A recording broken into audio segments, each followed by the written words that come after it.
Nah, kita ke informasi selanjutnya. Keindahan Pantai Ancol ternyata sudah memikat para menir Belanda sejak abad ke-18 dengan didirikannya villa-villa sebagai tempat peristirahatan sebelum kemudian dijadikan markas perang. Iya, benar sekali Ferdi. Dan selain itu Ancol juga memiliki sisi mistis, yaitu legenda si manis Jembatan Ancol. Cerita ini sempat dijadikan sinetron horor yang cukup populer pada tahun 90-an. Dan berikut liputannya dalam segmen Sudut Kota.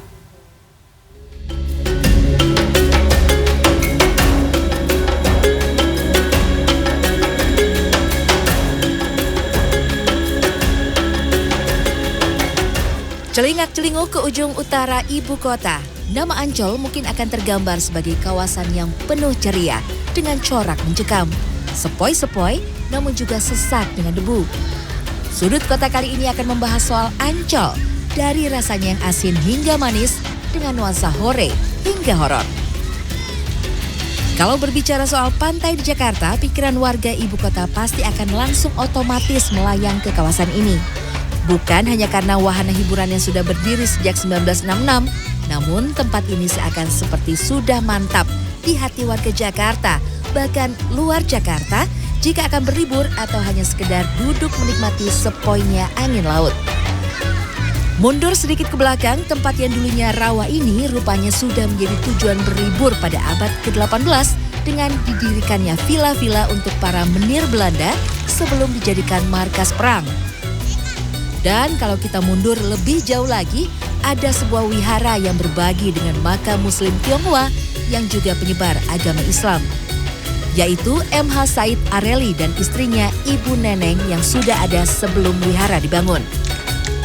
Sebelum kita tahu Ancol seperti sekarang, seperti pusat rekreasi di zaman Belanda gitu ya, zaman VOC tepatnya abad ke-18, itu para pembesar gitu ya, para tuan-tuan VOC gitu ya, pertama gubernur jenderal itu membangun villa di daerah Ancol. Yang pertama Said ini kan, beliau ini kan punya putri ya, yang bernama Ibu Sitiwati. Karena putrinya itu menikah dengan ulama yang dari Cina, dari Tiongkok, akhirnya kan makamnya juga dimakamkan di sini juga ya, menantunya dan anaknya. Karena menantunya itu orang dari Tiongkok sana, orang dari Cina sana, akhirnya kan sekarang ini banyak orang Chinese yang untuk berkunjung ke sini. Akhirnya dari pengunjung itu untuk mengusulkan dibangun kelenteng. Di Kelurahan Ancol juga terdapat sejumlah permukiman warga yang seolah tersembunyi di balik megahnya Taman Hiburan Ancol. Salah satunya permukiman di Jalan Lodan RW 8. Di gang sempit inilah nampak interaksi warga termasuk anak-anak yang terlihat rukun. Salah satu warga, Amiruddin, mengaku menjadi saksi pembangunan Ancol selama 55 tahun. Dari masih lengang hingga kini dipenuhi bangunan bertingkat. Pria yang sehari-hari berprofesi sebagai nelayan ini merasakan manis pahitnya selama menetap di tempat yang ia sebut kampung ini. Sekitar tahun 1968. Di sini tuh kekeluargaannya erat sekali. Jadi setiap kita ada suatu musibah atau apa, itu cepat sekali masyarakatnya saling bahu-membahu untuk saling membantu. Gotong royongnya kuat, rasa kekeluargaannya tinggi. Belakangan ini banjir rob. Nah, itu dukanya. Ketika sudah banjir rob, air sudah tidak tertampung lagi ya. Ya Jakarta yang lain tidak kebanjiran, kita sendiri yang kebanjiran di sini. Selain banjir rob sebagai wilayah yang dikelilingi kawasan industri, kondisi jalan raya dengan lalu lalang truk besar juga menjadi kendala bagi warga sekitar. Tak jarang gang permukiman dijadikan jalan pintas oleh pengendara motor. Hal ini tak hanya mengganggu kenyamanan, tapi juga mengancam keselamatan.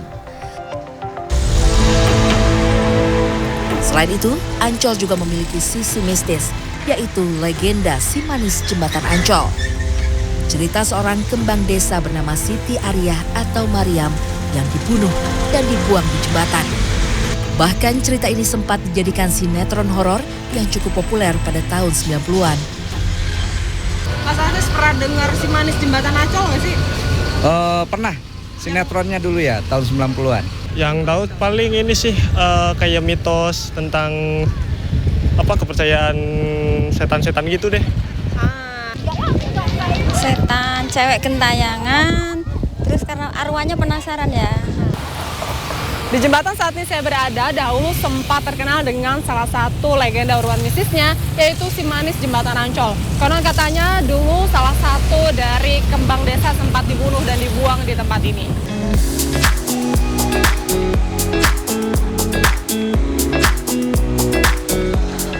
Terletak di pesisir Jakarta, Ancol tentunya juga memiliki kuliner yang khas, yakni seafood. Beberapa warung menjual berbagai hidangan laut secara kiloan, seperti ikan, kerang, cumi, dan juga udang. Di sini kita bebas memilih sendiri seafood mana yang akan dimasak. Saya memilih beberapa menu favorit, yaitu ikan kerapu bakar bumbu rica-rica, kerang darah saus padang, dan kerang bulu lada hitam. Menu di warung yang berdiri sejak 2011 ini dibanderol mulai dari Rp55 hingga Rp215.000 per kilogram. Ini dia ikan kerapu yang tadi saya pilih, pakai bumbu rica-rica namanya, kita coba ya.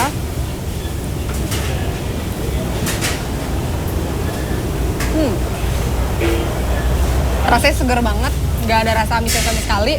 Seluruh bumbunya ini ngeresap banget, apalagi daun kemanginya sangat berasa, jadi bumbunya semakin kuat. Ya. Daging yang empuk dan segar dengan olahan bumbu yang kuat menjadi daya tarik tersendiri bagi pembeli. Apa mau dikata, beginilah Ancol, kisah di antara dataran dan lautan yang tak bisa menyenangkan semua orang, namun tetap bisa diterima. Tim Liputan CNN Indonesia.